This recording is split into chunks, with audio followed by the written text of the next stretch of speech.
Blackwood House presenta John. ¿Y si el problema con nuestros futuros es que no son lo suficientemente raros?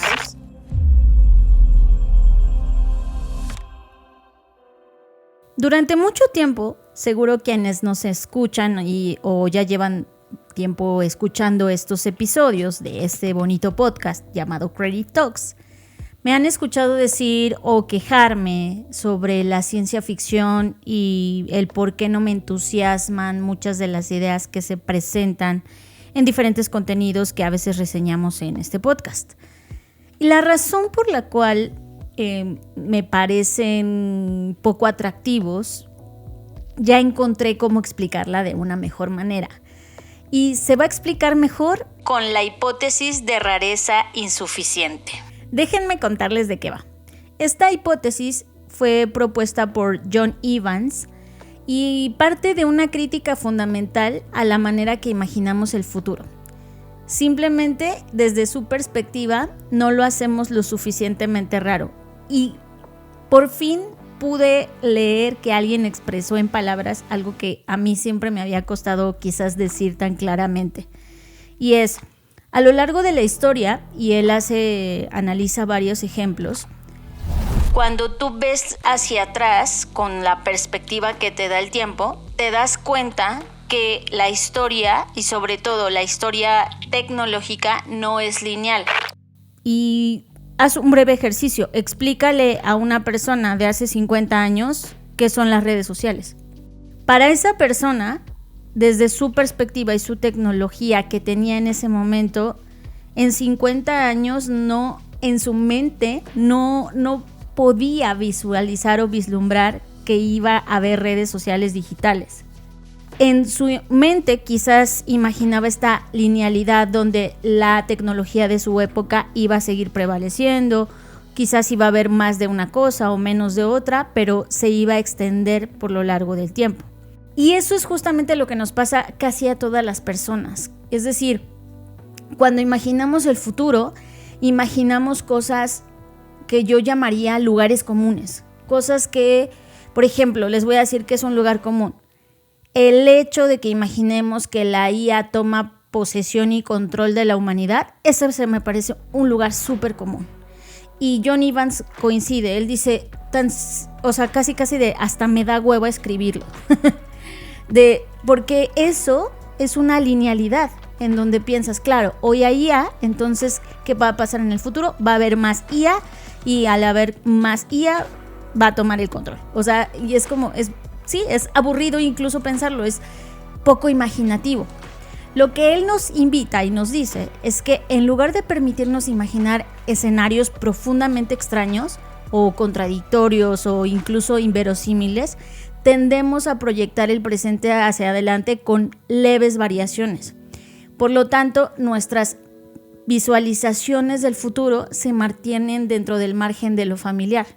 Y esta limitación, de acuerdo con Evans, puede ser un obstáculo muy serio a la hora de anticipar lo que realmente está por venir. Porque claro, si tú estás solo imaginando escenarios obvios, no te estás preparando para los escenarios raros, que son los que la mayoría de las veces finalmente ocurren. E insisto, él pone un ejemplo puntual con la historia de la tecnología. Por ejemplo, cuando pensamos en inteligencia artificial, se invirtieron muchísimos años, muchísimo esfuerzo en todos los sentidos para complejizar las redes neuronales convolucionales, que son las que empezaron con este tema de deep learning. Y de repente, casi que por accidente, surgió una nueva arquitectura que se llama los transformadores. Y cuando decimos los transformadores, no estamos hablando de transformadores eléctricos.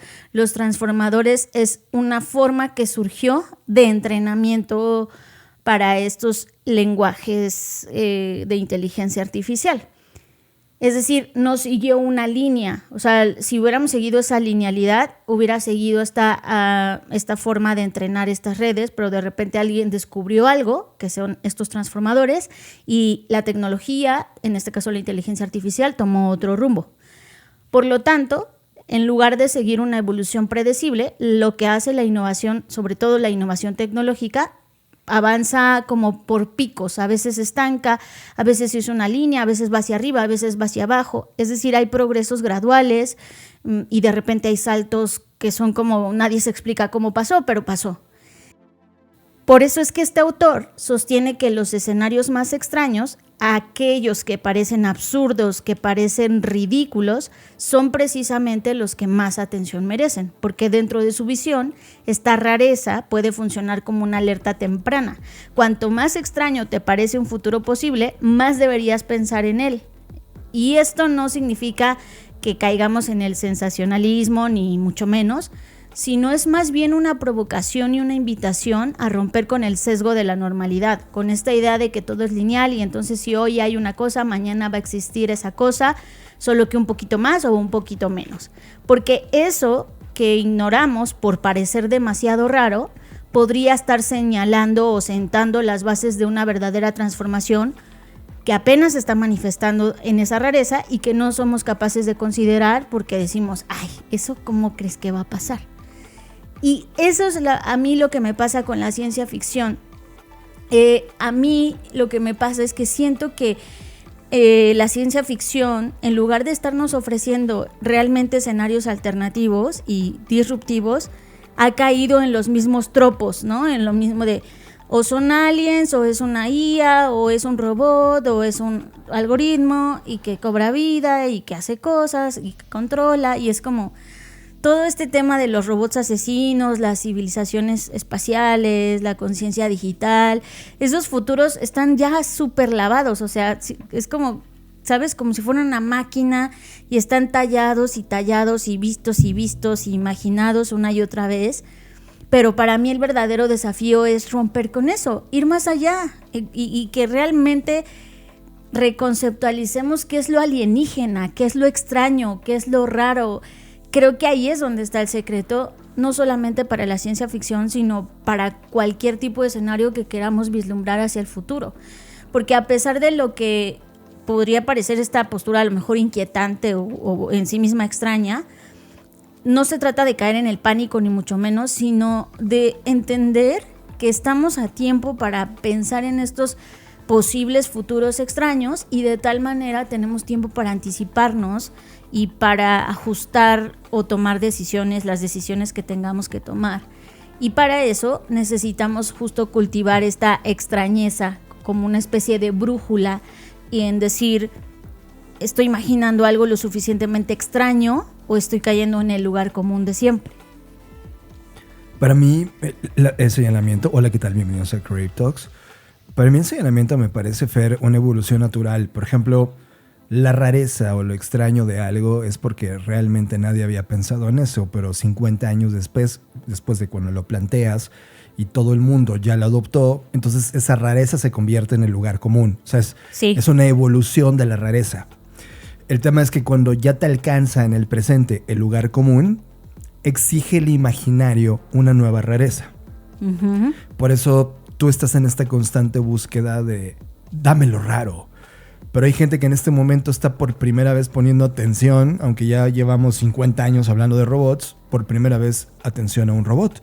Hay gente que conoce la ciencia ficción a partir de Black Mirror y desconoce toda la obra anterior, por lo tanto, para él, en este momento, lo que es un lugar común, para ti, para él es pura rareza. Entonces estamos en un lugar más bien de debate, de acceso a esos escenarios, ¿no? Y que está condicionado una rareza a convertirse en un lugar común conforme se vuelva masivo, democrático, obvio, tendencial, ¿no? Pero me gusta. Por ejemplo, mientras hablaba se me ocurría un escenario raro que terminemos gracias a la inteligencia artificial, imagínate el escenario, desarrollando una tecnología que ahora mismo sabemos que se está desarrollando. Participamos en un proyecto que está intentando hacer que nuestras mascotas y nosotros dialoguemos. Imagínate que lo primero que logramos descifrar por la cercanía que tenemos es el pensamiento de los moluscos. Y que de repente todos los moluscos, o comenzando, no sé, por los pulpos desarrollen una comunicación con nosotros amigable. Y de repente todo lo que buscábamos y la ambición que teníamos del espacio exterior de repente se vuelve intrainterior. El molusco nos dice, no sabe nada de lo que hay abajo, ¿verdad? y comenzamos una relación interespecie de descubrimiento y salvación de la Tierra. Wow, para mí ese es un futuro raro, un giro donde toda nuestra tecnología dejamos de tenerle miedo de que nos conquistara y de repente se abre una posibilidad que la tecnología nos trae para algo bueno. Sí, y qué bueno que pones este ejemplo. Les voy a leer tal cual el ejemplo que él mismo escribe para, digamos, que poner en la mesa desde su perspectiva qué significa lo extraño. Y habla sobre la inteligencia artificial porque pues es el tema que está en este momento. Entonces él dice, a ver, ojo, no significa que no haya o que no esté ya pasando ahora mismo cosas malas o desastrosas con la inteligencia artificial, pero él trata como de llevar eso a esta extrañeza, ¿no? Y entonces va de lo menos extraño o de lo más normal a lo más extraño.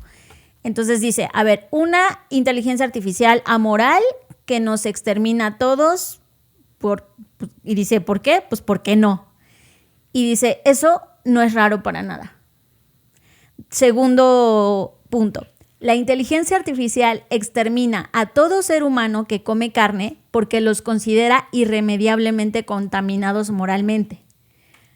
Y ahí ya se está poniendo rara la cosa. Tercer ejemplo, la inteligencia artificial extermina a todo ser humano que no come carne porque los considera irremediablemente contaminados moralmente. Ahí ya estamos entrando a la rareza. Y finalmente, un culto que adora a la inteligencia artificial empieza a intentar provocar la extinción de la humanidad. No es tan raro, pero me lo permitiré, dice él, ¿no?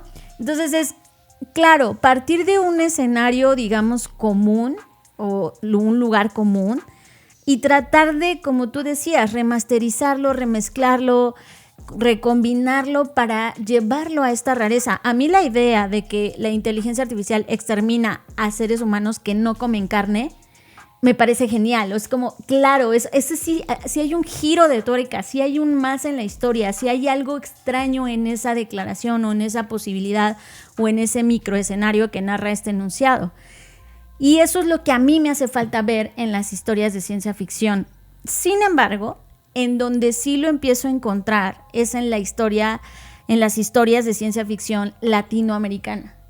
Creo que cada vez, de hecho, hay un género que es el weird o el raro, que es como otro de los géneros que deriva de la ciencia ficción, está cobrando cada vez más vida en la región y en países como India o en algunos países como que pertenecen a África. Y pienso, no es casualidad que la periferia, no es casualidad que el sur global esté teniendo estas visualizaciones, porque ¿quién mejor que nosotros que ya vivimos en un entorno súper raro podemos imaginar esas rarezas, todavía aún más raras? Y esto viene a colación con lo que pasó del apagón en España, ¿no? Que se hicieron memes de pobrecitos, como que casi que se les acababa el mundo porque no sabían qué hacer en las horas que tuvieron apagón, ¿no? Y Latinoamérica se burlaba mucho con memes diciendo, como de no han vivido nada. Y dije, claro, porque como tú decías, y ahí es donde está el umbral de la rareza. Lo que es raro o temeroso para algunas personas, en este caso la gente que estaba en España, para nosotros era como la risa en vacaciones, o sea, para nosotros eso no era nada raro, ¿no? Y creo que eso nos pone en una ventaja. Eso es al final lo que quiero decir de toda esta análisis y de por qué estoy tan empeñada en resaltar estas rarezas o en buscarlas y encontrarlas, porque creo que entre más estemos ahí, más raros sean los escenarios que logremos imaginar, más preparados vamos a estar. Más preparados para todo lo que se viene, para todo lo que está pasando. Y creo que eso realmente nos podría poner en un pensamiento anticipatorio. Porque qué mejor forma de prepararte que pensar en las cosas súper raras que podrían ocurrir. Y me queda claro, Fer, que es complejo de encontrar porque si la buscas en un Netflix donde están buscando la masividad y el mainstream, ahí no van a poner cosas raras. Ahí van a poner las cosas más comunes, porque el esfuerzo de imaginar lo raro requiere mucho más de la capacidad que un humano podría poner en un lugar común. Entonces, no es en los lugares masivos. Por eso se siente como esta escasez de la rareza, pero la rareza está en la periferia. La rareza está en conversaciones de bar con gente de ciencia ficción. Todavía no la han escrito, están apenas platicándola, ¿no? El qué pasaría si, y te la platican mientras en copas van estructurando esa rareza. Para mí el ejercicio me encanta, sobre todo si lo entiendes como una brújula. Es en un mapa donde vas navegando, cómo vas creando tus narraciones, y de repente la brújula marca el lado izquierdo, que tendría que ser como lo raro, ¿no? Como para encontrar un nuevo destino, para explorar. Ese es el valor de lo raro. Ahora, hay algo muy importante, y qué bueno que mencionaste lo de la brújula o como radar, porque no se trata de caer en cosas que son totalmente ilusorias o totalmente una fantasía. O sea, no se trata de pensar, y va a salir un dragón y va a escupir fuego, ¿no? Es como, pero Fer, tú me pediste que pensara algo raro, eso es raro. No, tiene que ser, por eso es la hipótesis de rareza insuficiente, porque debe haber una suficiencia de rareza, pero una suficiencia de realidad también. O sea, y creo que eso es lo difícil o lo complicado de balancear estos dos mundos, ¿no? En donde sea algo lo suficientemente raro, pero lo suficientemente creíble todavía para poder ocurrir bajo las reglas o normas que hoy tenemos. Por ejemplo, una regla que hoy tenemos, más bien una ley, la ley de la gravedad. Entonces, si tú imaginas, no, pues qué raro sería perder la ley de la gravedad, puede que si dentro de las posibilidades está, eso sí sea algo raro, ¿no? Que de repente por alguna razón perdiésemos estos niveles de gravedad, imagínate cómo cambiaría todo. Claro. Por un golpe, o ¿cómo se llaman estas? Ondas solares o cualquier fenómeno del universo que influye. Un cambio en la velocidad de traslación y rotación de la Tierra provocaría...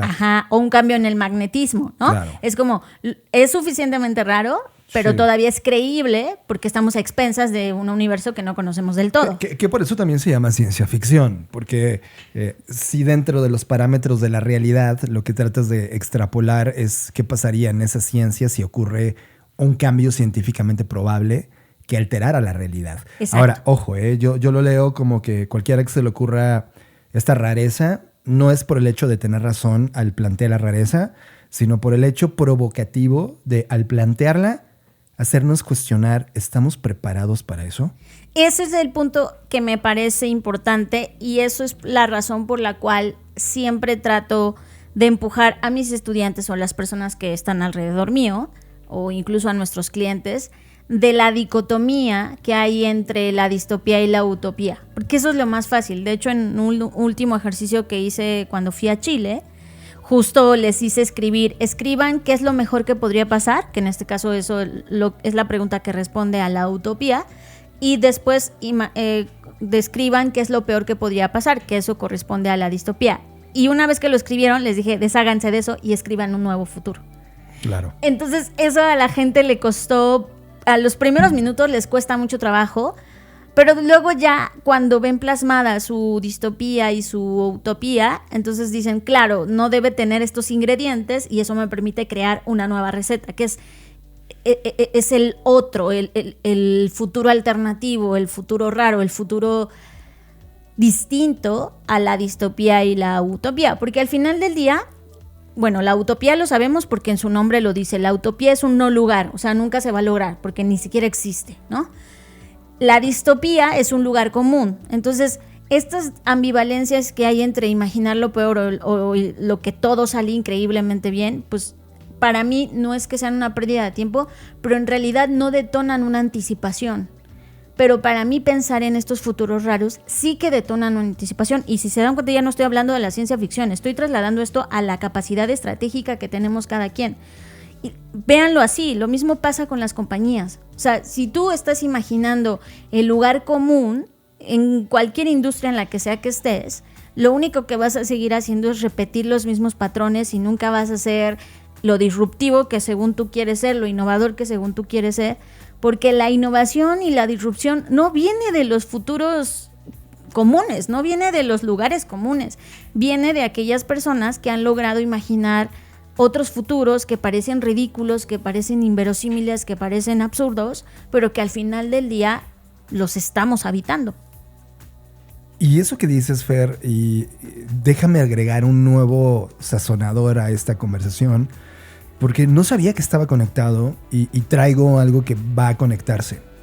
Mira, ahora mismo estamos viajando. Si estás escuchando este podcast, tuvimos que pregrabarlo un martes 20 de mayo, porque el miércoles 21 de mayo viajamos hacia Colombia, porque vamos a dar una conferencia donde justamente se trata de muchas de las prácticas que está sucediendo dentro de las compañías en entornos laborales, competitivos, etc. Y una de las cosas que me he topado después de una década de práctica en Blackboard en temas de innovación es que tiene un costo psicológico la innovación. Y a veces me pregunto a mí mismo, oigan, ¿por qué los humanos no abrazamos en la velocidad de lo orgánico la innovación? O la disrupción, que sería un escenario donde totalmente te cambian la dirección de algo porque llegó una nueva herramienta o una nueva idea que hizo que la anterior se volviera obsoleta y cambiara la práctica. Hay un estudio que está dejándonos datos claros y lo pego junto con este tema.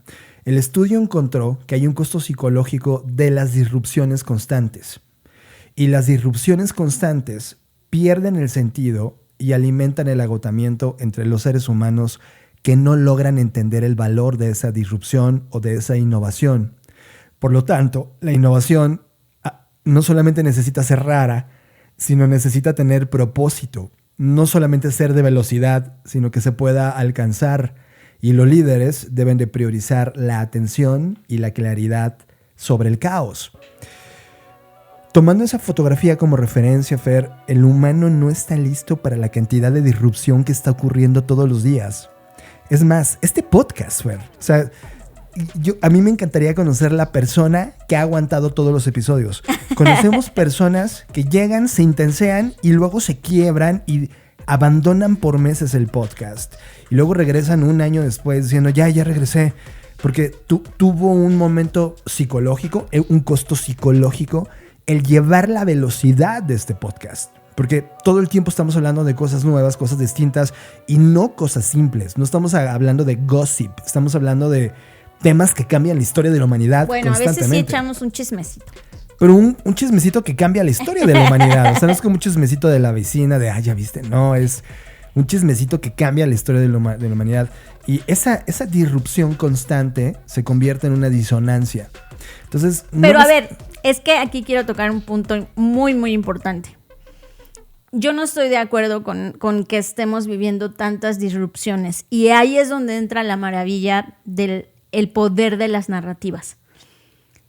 Cuando tú analizas, porque, a ver, vamos a ser objetivos en cómo tenemos esta medición tangible de la innovación, que es a través de la creación de patentes. Porque entre más patentes se crean, más inventos se están registrando y más posibilidades de que eso llegue al mercado y se convierta en una disrupción, ¿de acuerdo? En los últimos años que se han hecho diversos análisis, hemos inventado poquísimo. De la revolución industrial para acá, hemos inventado poquísimas cosas nuevas, realmente cosas que dices, güey, esto está transformando todo. Lo que está pasando, y eso es lo interesante de esto, es que hemos entrado en un bucle de lugares comunes, donde inclusive las patentes es la misma que la de al lado, pero es que le puse un botón rojo en lugar de un botón morado. Entonces yo no creo que estemos atrapados en este costo psicológico de la innovación, sino, como bien dice este artículo, de la interrupción constante. En eso sí que estamos atrapados. Pero es que es la disrupción real, porque si la traduces directamente como interrupción... Sí, la disrupción. Es la disrupción. Pero ahora, yo no creo que estemos atrapados en una disrupción. Creo, Fer, porque había, no sé, 40,000 patentes. Estoy usando un número equivocado, pero nadie se enteraba. Y hoy tenemos las plataformas para enterarnos todos los días de las 200 Pero patentes. Realmente no es algo distinto. Y eso es a lo que voy. Estamos en un ciclo de narrativas comunes, de lugares comunes. Nuevamente, los inventores, los diseñadores no están siendo capaces de crear realmente algo nuevo. Si fuera así, entonces voy a poner un ejemplo claro que lo ejemplifica totalmente. Métete ahorita a ChatGPT. Después métete a Claude. después métete a DeepSeek. Dime si no lucen exactamente igual. Sí, 100%. Pero hace 5 años no había la posibilidad de meterte un ChatGPT. Y esa ruptura se siente demasiado. Pero no lo demasiado. es. Exacto. Es que no lo es por una mente como tú. No, es que no lo es en realidad. Lo que pasa es que hay toda una narrativa que empuja. Y a eso es a lo que me refiero cuando hablamos de lo mismo pasa con la ciencia ficción. No es que no haya ciencia ficción que sea distinta, que sea rara, que sea peculiar. Es que la ciencia ficción mainstream, en este caso Hollywood, y toda esa industria, tienen tanto presupuesto, tanta infraestructura, tanta visibilidad, tanto de todo, que hacen que parezca que es la única ciencia ficción posible de adquirir o de procesar o de visualizar. Lo mismo está pasando con la tecnología. No estamos siendo capaces realmente de crear algo nuevo. Estamos diciendo que estamos inventando algo nuevo. Estamos creando toda una narrativa donde estamos diciendo que esta es la gran disrupción de toda la historia de la humanidad. Uh-huh. Yo sí lo creo. Y estamos creando... Yo no. Y no porque cuando analizas hacia atrás te das cuenta de... No, cariño, no está pasando. Lo que sí está pasando es que hay como nunca un motor de publicitario y propagandístico que está empujando que eso sea una realidad y una verdad.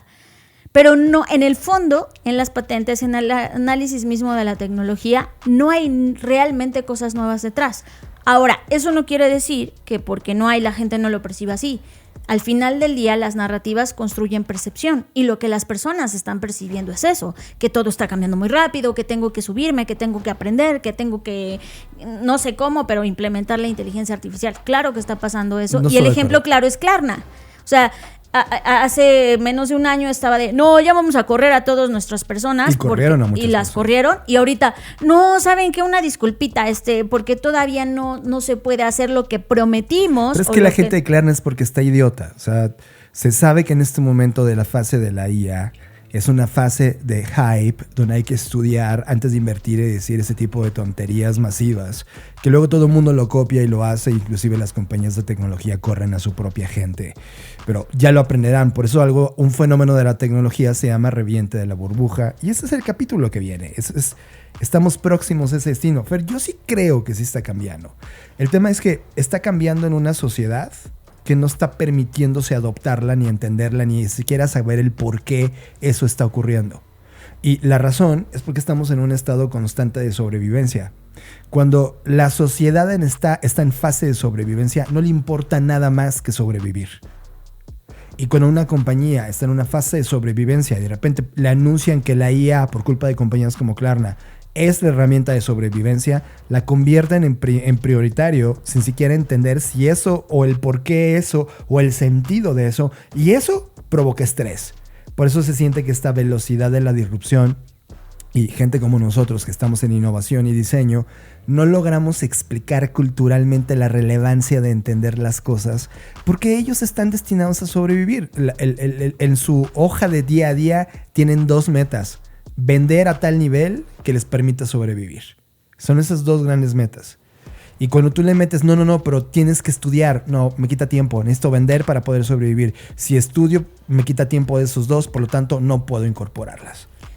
Bueno, ¿Sí? Al final del día, lo que está pasando, y regresando a mi propuesta original, mi pregunta original, es que necesitamos comprender que en cuanto al futuro se refiere, especialmente en el ámbito de la inteligencia artificial o de la tecnología en general, el futuro va a ser mucho más extraño e impredecible de lo que solemos pensar.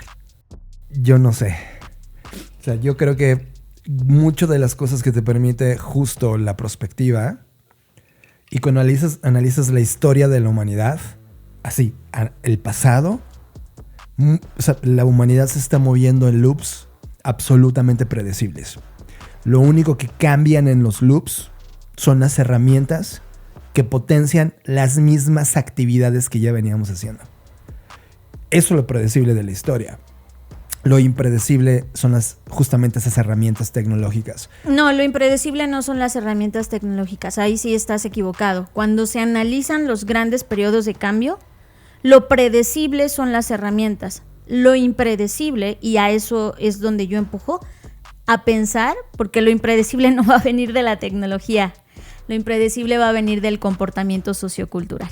Exacto. Mira, cuando comenzamos a comunicarnos con lenguaje, y es más, antes del lenguaje, comenzamos a pintar o a hacer ruidos con nuestras gargantas, de eso al día de hoy, de estar en un podcast haciendo ruido con nuestras gargantas, que al final es un lenguaje, es lo mismo que hacíamos en los humanos originarios. Pero es totalmente extraño que cada lugar del mundo tenga un idioma totalmente distinto. Pues claro, porque cada uno desarrolló A su eso ruido. voy. La herramienta es lo predecible. El comportamiento sociocultural es lo impredecible. ¿Y cuánto hemos avanzado de comunicarnos? Nada. Seguimos siendo los mismos Porque, en las insisto, cavernas. porque la herramienta es lo que es predecible. Lo que es impredecible es el comportamiento sociocultural. No, es totalmente predecible el comportamiento sociocultural. Cuando nosotros decíamos, es el momento perfecto para que llegue una figura como Hitler, ¡pum! Trump. Es totalmente predecible. El anticipar... Sí, pero lo impredecible, insisto, es lo que va a hacer la gente con eso, lo que está haciendo la gente con eso. Ahorita tú lo ves así porque estás viviendo en el momento, pero... y porque llevas muy poco tiempo de existencia en la humanidad. O sea, cuando analizas ciclos de 100, 200 años, es totalmente distinto a lo que estaba pasando hace 100 años. Entonces, ese es otro de los problemas que hay que pensar. O sea, para ti es fácil decirlo desde tu perspectiva del tiempo. Pero lo estoy haciendo desde el análisis histórico. Ay, pero esa es la verdad. ¿Cuánta historia estás contemplando? A ver, ya, espérate, yo no he vivido la historia, la a he eso leído voy. en los libros. Exacto. Y ahora, eso es lo que hay que pensar. No quiero dejar ponerte una cosa. Es tremendamente importante lo que dejas en la mesa.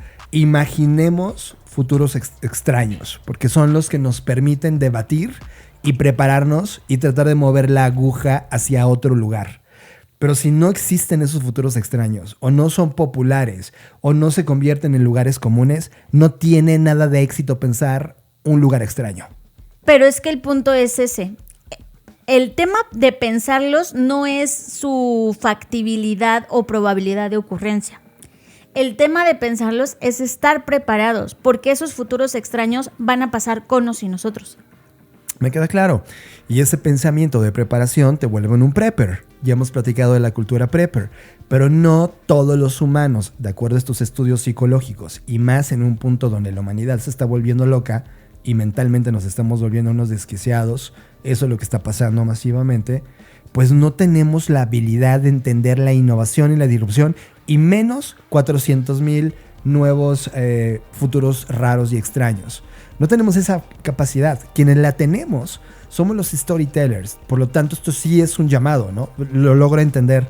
De si tú tienes en este momento la responsabilidad de imaginarte un futuro distinto a lo que tendencialmente podría ocurrir, es donde vale el oro, porque solamente personas como ustedes que están escuchando este podcast pueden confabular esa rareza que se necesita en el mundo del día de hoy. Porque del otro lado, la inercia del mundo como está funcionando es tan común que ya sabemos dónde va a terminar, ¿cierto? Que es justo lo que yo te decía. Es muy común, es muy predecible. Por eso me parece oro puro que abramos este podcast. Y mira, ya se consumieron 30 minutos. Abramos este podcast con lo importante de lo raro, con lo atreverse a narrar lo distinto. Y sí coincido contigo, América Latina, África, Asia, la parte sur de Asia, tiene historias que no han sido democráticamente populares y que tal vez llegó el momento de tomarlas para justo encontrar esa rareza, o inclusive dónde colisionan esas rarezas para crear nuevas cosas. Eso sí me emociona. Estás procesando Creative Talks Podcast con Fernanda Rocha y John Black. John, y en ejemplo de lo impredecible y lo raro, Sí.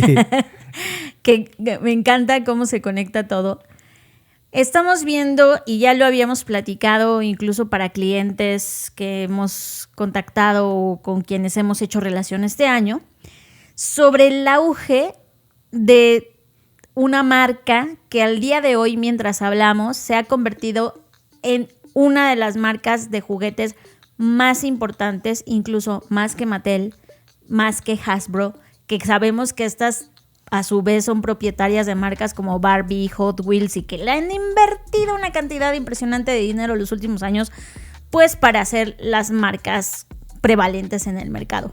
Pero nada de eso ha valido totalmente la pena porque llegó Pop Mart, esta empresa de coleccionables que ha estado creciendo a pasos agigantados y pareciera un poco de manera silenciosa versus las que ya mencioné, y de repente, tómala, que se convierte en esta marca de juguetes especialista en artículos coleccionables más importante del mercado actual. Sí, es una locura. Lo platicamos cuando analizamos el fenómeno, cuando estuvimos en Barcelona y pudimos entrar a estas pop-up stores de ellos y que finalmente terminamos comprando y viviendo la experiencia de la Bubu y cómo era esta apertura de un juguete que venía secreto. Porque los blind boxes. Sí, no puedes saberlo, pero además vimos otros diseñadores que traían la misma modalidad y que además traían otra propuesta de diseño de vinyl toy o de art toy. Y nos sorprendió, honestamente nos sorprendió. Fue un hype que además históricamente ya veníamos hablando de él. Cuando por ahí de los 70s también hubo una efervescencia de los juguetes, Fer, en la cultura pop.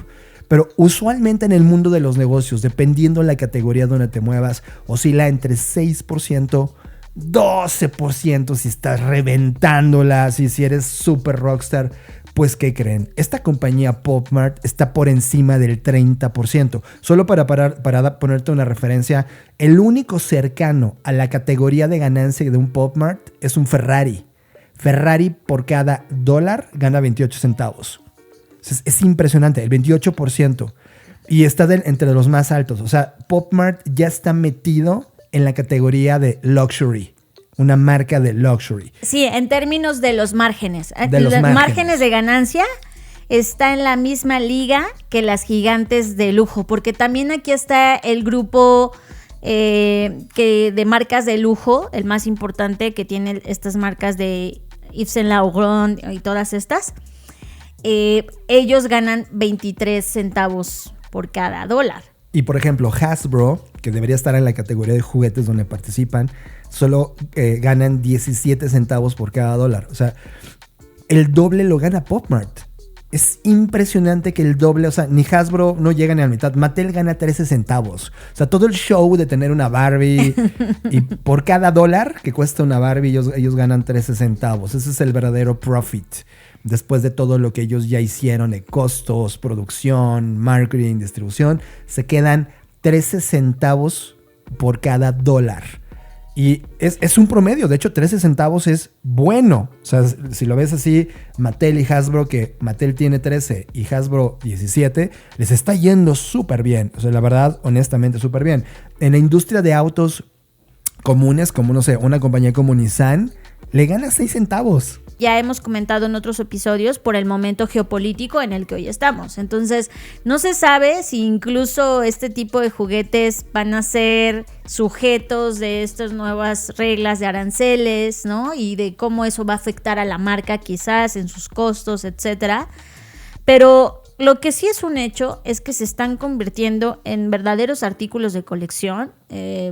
Tú puedes encontrar, por ejemplo, hay muchos diseñadores, como ya dijo John, pero una de las marcas más importantes es The Monsters, que es quien hace la Bubus. Si no sabes qué es un Labubu, pues ve a Google y busca Labubu. Hay Labubus que ya cuestan 10 veces su valor original. O sea, ya es un mercado de como... Sí, como ocurre con las bolsas de lujo, como ocurre con otros productos.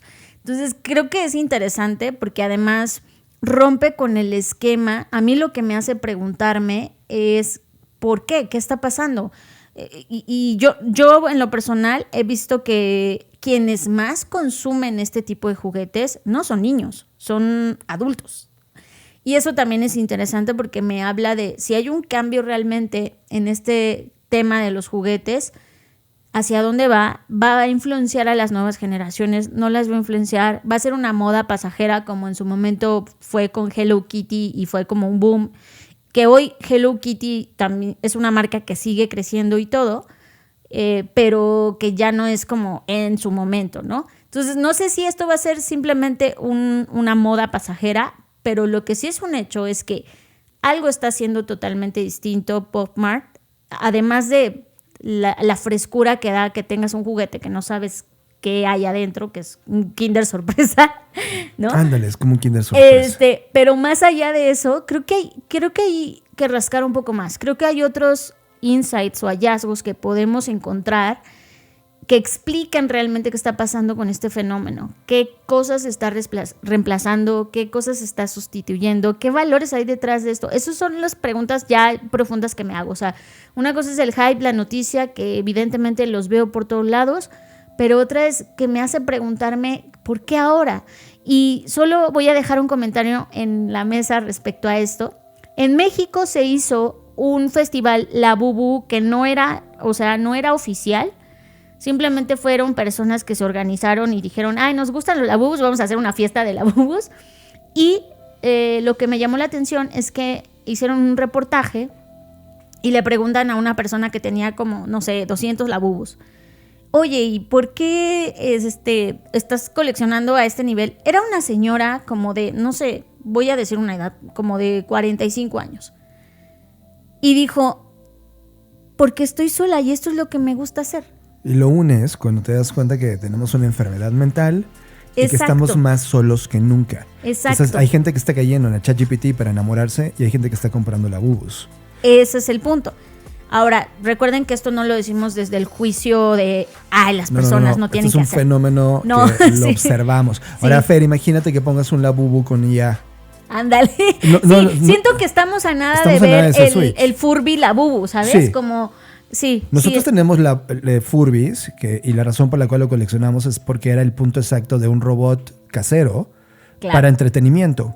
Sin embargo, Furby en su momento tuvo muchos problemas porque muchos de estos juguetes llegaron a agencias de gobiernos en donde el Furby tenía un disco duro para repetir ciertas frases y grababa cositas. A repetir secretos de Estado.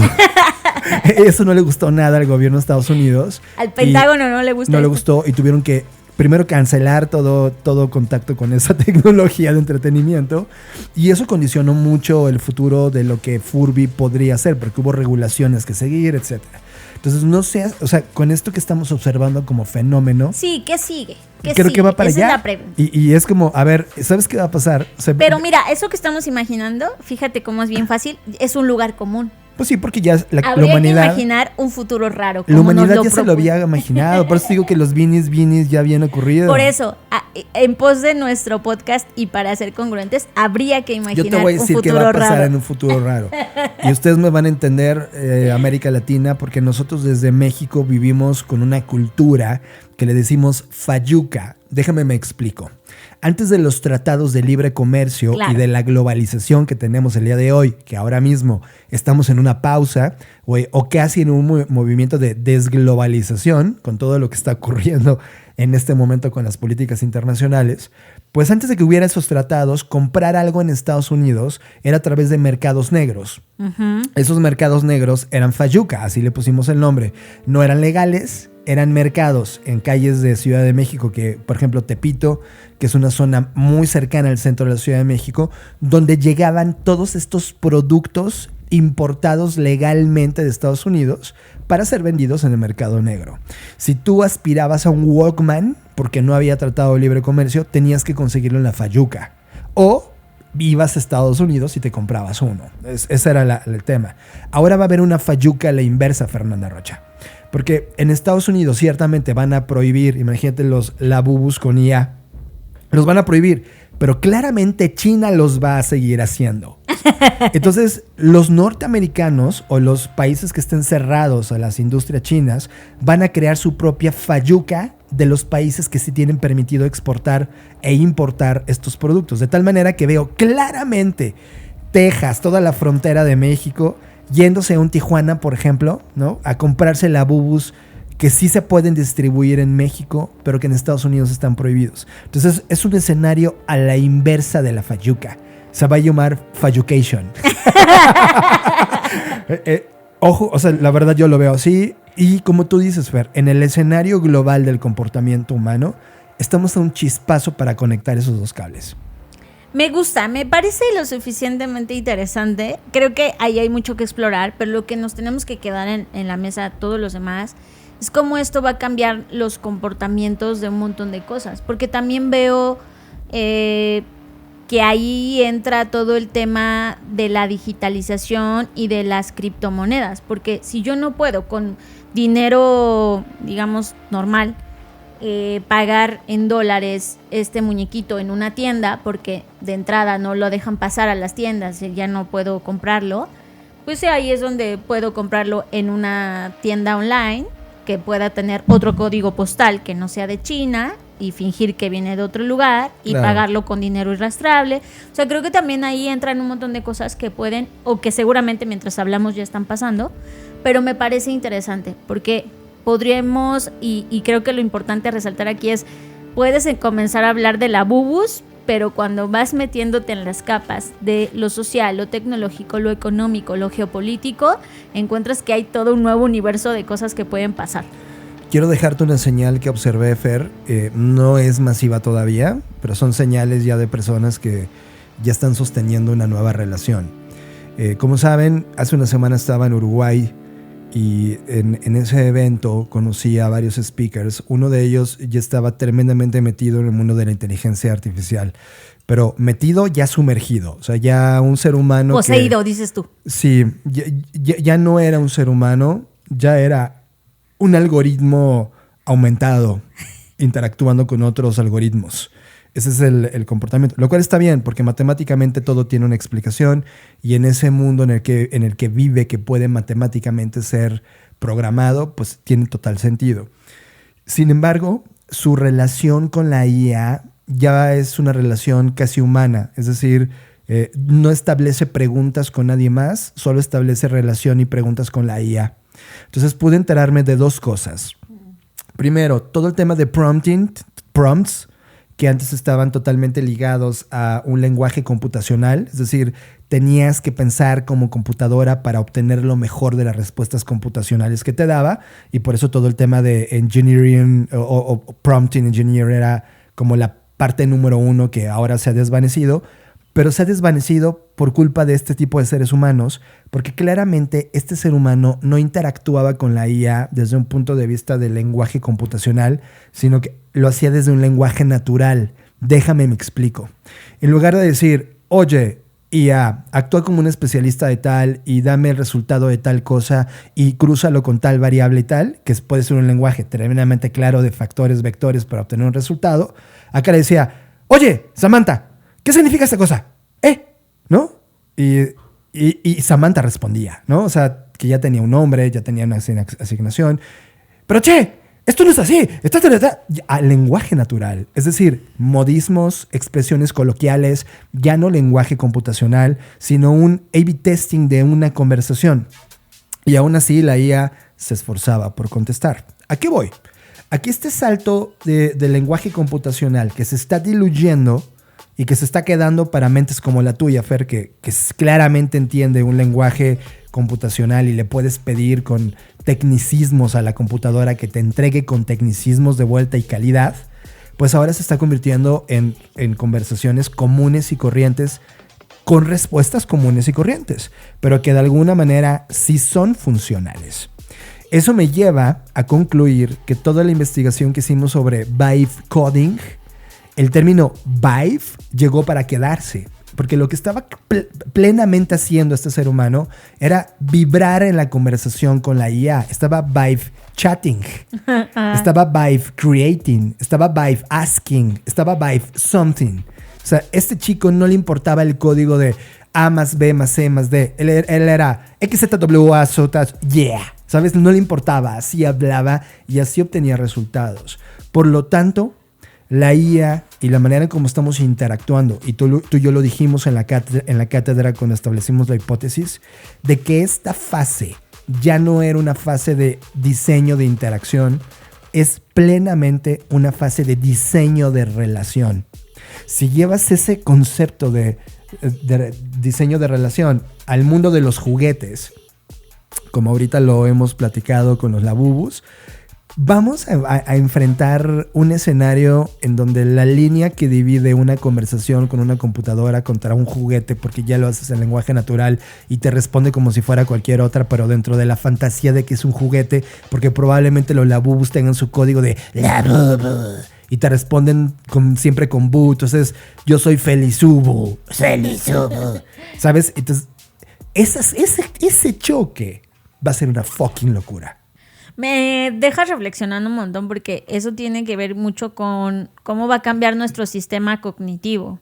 Porque al final del día, y esto no lo olvido y ojalá quienes escuchan tampoco lo olviden nunca, el origen de la palabra robot tiene que ver con sirviente, ¿no? Y el origen de todo, el sueño de todas las computadoras y eso es que nos sirvan. Eso es la realidad. Ya sé a dónde vas. Hemos tratado a todos, de hecho, no lo digo yo, hay una imagen muy fuerte del periodo, de cuando recién terminó el periodo esclavista. A alguien se le ocurrió que era muy buena idea publicar en el periódico una imagen de, pues hagan de cuenta que era como una aspiradora robot, y entonces el periódico decía, ¿qué creen? Que regresaron los esclavos, pero no se preocupen, esta vez son robots, ¿no? O sea, piensen que en el momento por ahí de 1965, ¿no? Esto no era un chiste, no era chistoso, ¿no? No lo es ahora, pero en su momento tampoco lo era. Entonces, cuando en 1863, que sabemos que está todo este periodo donde se intentó luchar por la libertad y por abolir la esclavitud, imagínense que en 1965 aparece este anuncio de regresaron los esclavos, pero no se preocupen, ahora son robots. O sea, sé que es una noticia que parecería como un anuncio en el periódico cualquiera, pero para mí no lo es, porque esto habla mucho de cómo ha sido siempre nuestra relación con estos imaginarios del robot. Es cierto, Fer. Estos lugares comunes del robot, y que el robot se convierte en un esclavo, en un sirviente. Eso es lo preocupante. ¿Cómo va a modificar eso nuestra relación con los demás? Porque cuando tú llegaste de Uruguay y me platicaste de esta persona que estaba comportándose de esta manera, pues para mí, sin conocer a la persona, lo primero que se me vino a la mente, bueno, es que esta persona seguramente así se refiere no solo a ChatGPT, sino a todas las personas con las que se relaciona. Tienes toda la razón. Al resto de personas los trata como su IA. Entonces, creo que esto, lo alarmante, lo preocupante, es que podría exacerbar que si tú ya tienes un comportamiento así, pues ahora se haga más grande y lo consideres incluso hasta normal, porque como ya se ha hablado aquí, la IA es lo suficientemente condescendiente como para no decirte que eso es un mal comportamiento y que entonces tú digas, pues así ahora voy a tratar a todos los seres humanos que se me pongan enfrente. Y así es como regresa la cultura de la esclavitud una vez más a la humanidad. Pues es que siento que nunca se ha ido. Es lo que te digo, justo lo que te decía al inicio. Es muy predecible el humano en ese loop, solo que con juguetes nuevos. Tu comentario me parece tremendamente importante, Fer, porque en el fondo, o sea, con el mismo Sam Altman, y lo comentamos en el podcast anterior, que dice, por favor, no le digan por favor a las IAs, porque me está reventando los servidores. Pues eso llevado en el masivo, o sea, pues es que ya nadie dice gracias ni por favor, ni siquiera a un ser humano, estamos perdiendo la empatía total. Y al menos a mí, Fer, este fue mi primer acercamiento, con un humano real que ya se creyó el cuento de la IA. O sea, él ya vive en un mundo donde... Sí, o sea, si tus interacciones para socializar con los demás están intervenidas o interferidas por inteligencia artificial, sí hay un problema ahí. Y mira, voy a enseñarte un escenario donde ya llevó al extremo la relación. En una conversación informal donde estábamos hablando de astros y del lugar donde naciste, porque el lugar donde naciste trae toda una métrica zodiacal de dónde estás, en qué lugar del planeta. Ajá.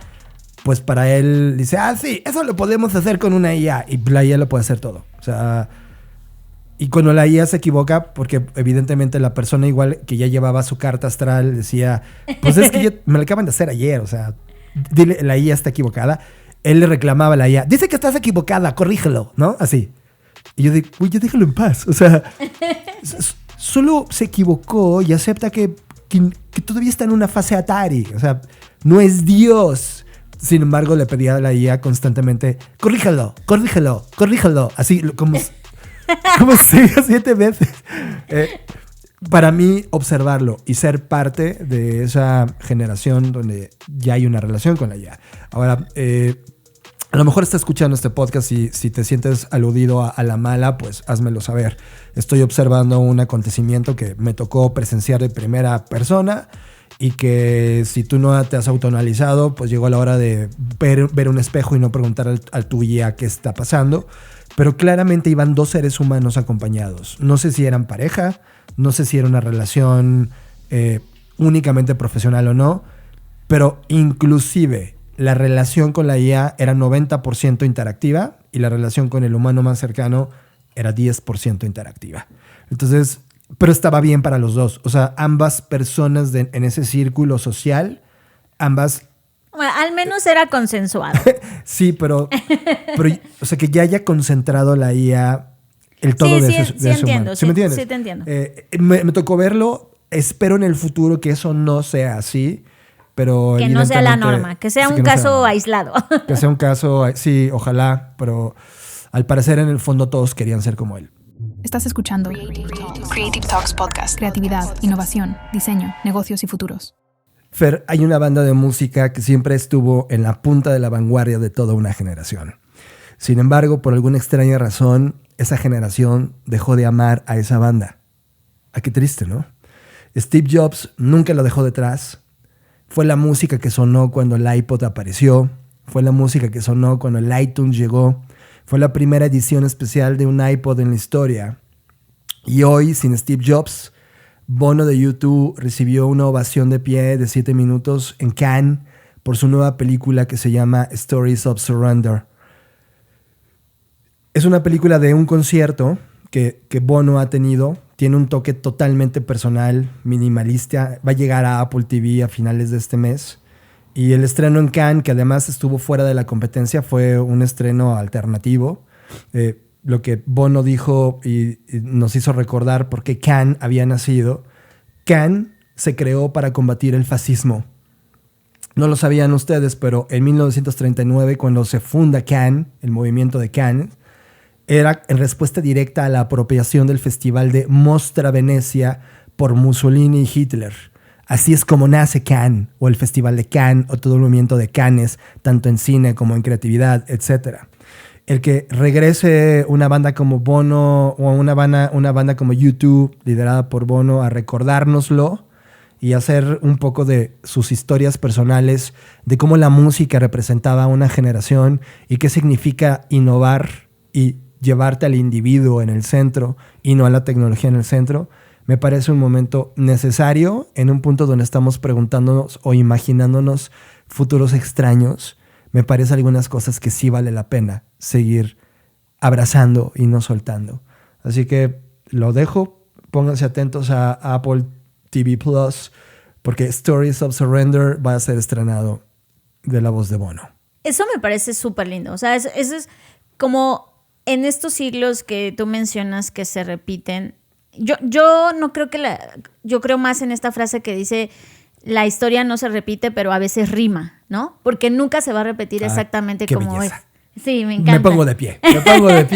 Me acabas de iluminar mi corazoncito. Sí, o sea, coincido que a veces hay ciclos que son parecidos y tienen como patrones que nos dejan ver que podría semejarse a otras cosas que hemos vivido. Pero el hecho de que no sea exactamente igual, a mí es lo que me da ilusión y optimismo. El hecho de saber, siempre hay un grupo de personas que nos recuerda algo, que desde el punto de vista creativo alza la mano y dice: oigan, ¿se acuerdan cuando nos gustaba esto? O cuando hacíamos esto, o el por qué hicimos esto. Creo que es me parece precioso. Y el recordar esto en momentos tan críticos como los que hoy estamos viviendo, incluso pensando lo que está pasando en Ucrania, que no se nos olvide que sigue estando ahí, es importante que recordemos este tipo de cosas, porque si analizamos el pasado, muchos de estos festivales, muchos de estos premios, muchos de estos diseños y diseñadores nacieron en un momento súper crítico y nacían para darle esperanza a las personas de su tiempo. Pero incluso nos dan esperanza a las personas que estamos cientos de años después de ese momento, ¿no? Entonces, me parece súper lindo y a eso me refiero con los futuros raros, ¿no? No podemos, a veces con la aparente inevitabilidad de muchas cosas, pero yo siempre creo que sí tenemos agencia, sí tenemos poder, sí hay un efecto mariposa en las decisiones que tomamos y a eso es a lo que hay que aferrarnos, a eso es a lo que hay que agarrarnos. O sea, estoy segura que hace 100 años o durante los periodos exactos de las guerras mundiales, ¿tú crees que no había gente que decía, ya no hay más que hacer, esto es inevitable, esto es horrible, esto es tremendo?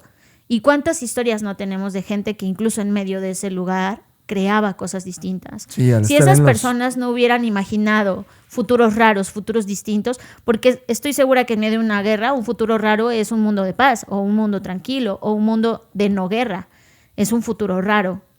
Pero hubo personas que tuvieron el coraje de imaginar eso, hubo personas que no se conformaron con la realidad que estaban viviendo y lucharon para cambiarla, y por eso confío en que podemos hacerlo, porque ya lo hemos hecho en otros momentos. Entonces, a mí esto es un recordatorio de que son necesarios los futuros raros, de pensar de maneras distintas, de pensarnos y habitarnos de maneras distintas desde nuestra periferia o desde nuestro lugar en el que estemos.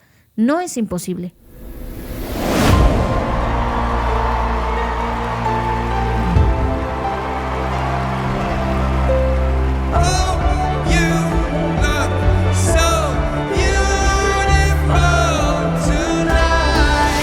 These are the tall tales of a short rock star. I wanna run. I wanna. Hola. Welcome to my Quarterman show. I wanna tear down the walls that hold me inside. Something to know about performers. In pursuit of truth, we are capable of more untruth than most. Show business. Show me place. High on the desert bed. Turns out the most extraordinary thing about my life is the people I'm in relationships with. I met my wife, Ali, same week I joined U2. Where the streets were no name.